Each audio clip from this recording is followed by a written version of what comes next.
This is Sharon. Hi. This is Miriam. Hi. And is it Limerick Life, the place that you're Limerick Life is where I'm coming from. I'm a historian. I read and research all about history of Limerick and what's going on and what's happened here before.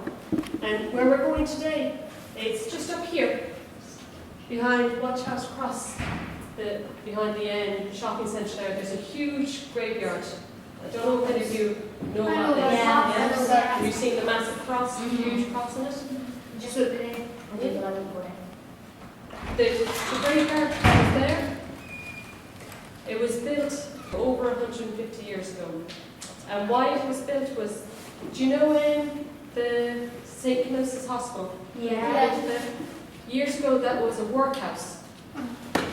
And what a workhouse was where all the poorest people in the country came when they had no food, they had nowhere else to go, they went to the workhouse.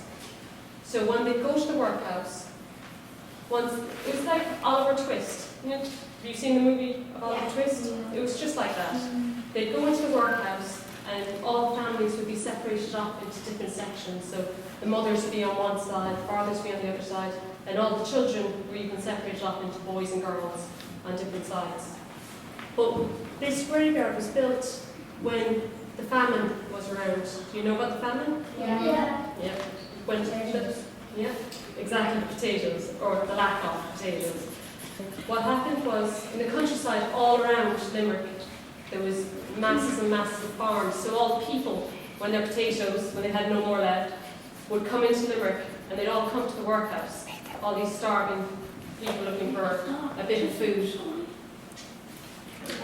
But sadly, a lot of these people, they were so hungry when they'd go to the workhouse that they didn't survive for very long. So they would die, and then they needed somewhere to bury all these people. And during the famine, there was thousands and thousands of people coming into Limerick, all looking for a place to stay, all looking to go to the workhouse, which became hugely overpopulated. There was way too many people there. So what they did a lot of the time was children your ages ended up being sent away to Australia and to Canada to try and help them as well. But the ones who'd stay behind, when they died, they'd get taken up to Killeely graveyard, which is a huge graveyard. And they didn't have coffins, because there were so many people dying every single day. There was 500 people in 1 week would be taken up there. They dug a huge, massive hole in the ground.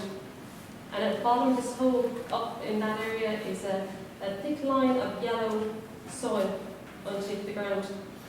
And when they put the people into the ground there, they covered them in this lime, which made the soil bubble. And the area up there as well is also called Yellow Hole.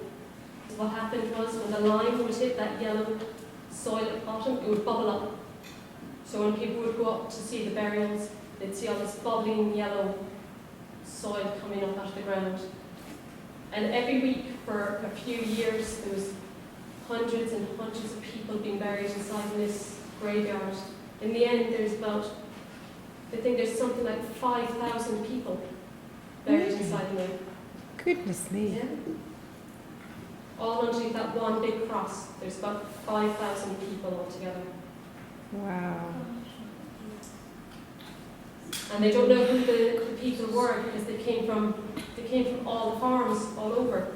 And back then they didn't have schools. They didn't know how to read or write. So when they'd go into the workhouse and they were so hungry, they wouldn't even think to say what their names were or where they came from. It was pretty much, I'm hungry, give me a bed.